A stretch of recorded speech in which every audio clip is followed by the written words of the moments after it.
Hello बच्चों, कैसे हैं आप सब। आशा करते हैं आप बहुत अच्छे होंगे, स्वस्थ होंगे और अपनी अपनी पढ़ाई में व्यस्त होंगे। तो चलिए बच्चों, हम आज का अपना पाठ शुरू करते हैं। आज का हमारा पाठ है मुहावरे। आज हम मुहावरे पढ़ेंगे। वह वाक्यांश जो विशेष अर्थ को प्रकट करे उसे मुहावरा कहते हैं। मुहावरों के प्रयोग से भाषा सुंदर एवं प्रभावशाली बन जाती है। तो बच्चों, कभी कभी हम किसी विशेष वाक्यांश का प्रयोग करते हैं जो एक विशेष अर्थ को बताता है, तो ऐसे वाक्यांश मुहावरे कहलाते हैं।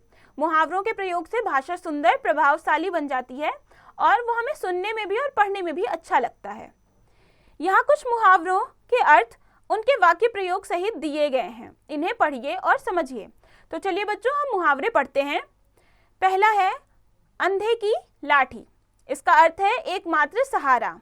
वाक्य प्रयोग, श्रवण कुमार अपने माता पिता के लिए अंधे की लाठी था।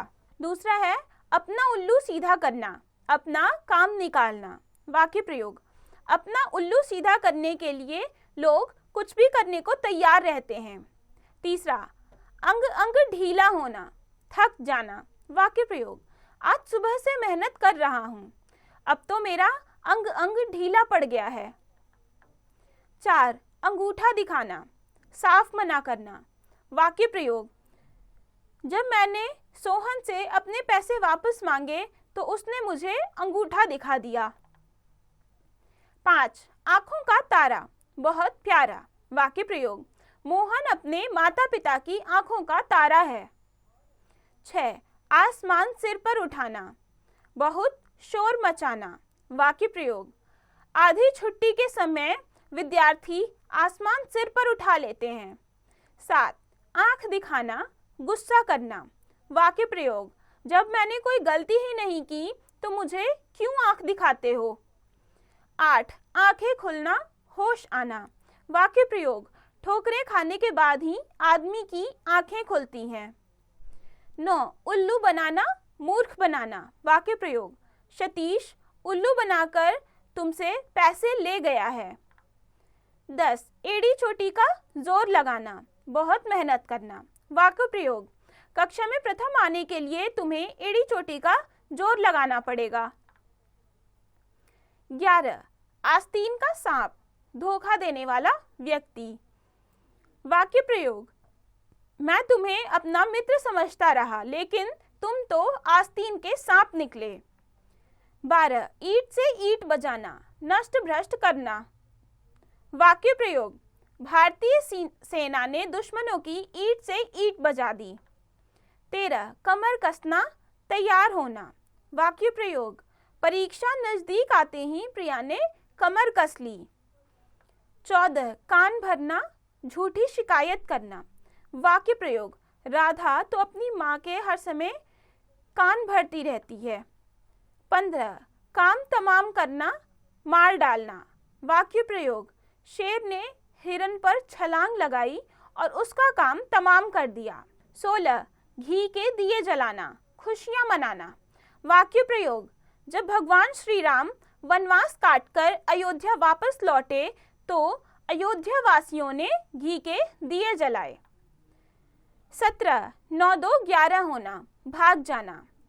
वाक्य प्रयोग, सिपाही को देखकर चोर 9 2 11 हो गया। 18, दाल में काला होना, संदेह की बात।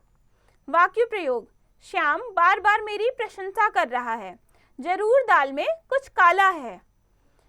19, खाला जी का घर, आसान काम। वाक्य प्रयोग, पूरे राज्य में प्रथम आना कोई खाला जी का घर नहीं है। 20, घोड़े बेचकर सोना, गहरी नींद सोना। वाक्य प्रयोग, सुषमा बहन घर के दरवाजे खुले हैं और तुम घोड़े बेचकर सोई हो।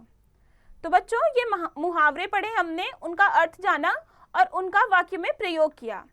आगे है पाठ पढ़कर हमने जाना। वह वाक्यांश जो विशेष अर्थ को प्रकट करे उसे मुहावरा कहते हैं। मुहावरों से भाषा प्रभावशाली और सुंदर बन जाती है। अभ्यास। तो चलिए बच्चों, हम अब इस पाठ के अभ्यास को करते हैं। पहला प्रश्न है, निम्नलिखित मुहावरों के अर्थ लिखिए। कमर कसना, तो इस मुहावरे का क्या अर्थ होगा। इस मुहावरे का अर्थ है तैयार हो जाना। ऐसे ही आपको बाकी के मुहावरों के अर्थ लिखने हैं। प्रश्न 2 है, निम्नलिखित वाक्यों में से मुहावरे छांटकर लिखिए। तो यहाँ वाक्य दिए गए हैं जिनसे हमें मुहावरे छांटकर लिखने हैं। क, श्रवण कुमार अपने माता पिता की आंखों का तारा था, वह अपने माता पिता की अंधे की लाठी था। तो यहाँ पे मुहावरे हैं आंखों का तारा और अंधे की लाठी, तो ये दोनों हम यहाँ लिखेंगे। ऐसे ही आपको बाकी के वाक्यों में भी मुहावरे छांटकर नीचे लिखने हैं। प्रश्न 3, उचित मिलान कीजिए। क, 9 2 11 हो जाना। तो 9 2 11 हो जाना का मिलान हम किससे करेंगे? भाग जाना। ऐसे ही आपको बाकी के भी एक तरफ मुहावरे दिए गए हैं, दूसरी तरफ उनके अर्थ दिए गए हैं, तो उनका एक दूसरे से मिलान करके सही मिलान करना है। यह भी जानिए, आप अपनी बातचीत में मुहावरों का प्रयोग कीजिए और अंतर महसूस करें। तो ये आपको खुद से करना है। सोच समझकर बताइए, अपने घर परिवार में दैनिक व्यवहार में बोले जाने वाले मुहावरे व लोकोक्तियां बताइए। तो ये आपको खुद से बताना है कि आपके घर परिवार में कौन से मुहावरे और लोकोक्तियों का प्रयोग किया जाता है। अच्छी बात, जिस प्रकार मुहावरों के प्रयोग से भाषा सुंदर हो जाती है, उसी प्रकार हमें अपने जीवन को सुंदर बनाने के लिए उचित व्यवहार करना चाहिए। तो बच्चों, ये पाठ यहाँ खत्म हुआ। हमने मुहावरे पढ़े, उनका अर्थ जाना, उनका वाक्य प्रयोग किया। अब आप इस पाठ को खुद से पढ़िए, समझिए और बचे हुए अभ्यास को खुद से कीजिए।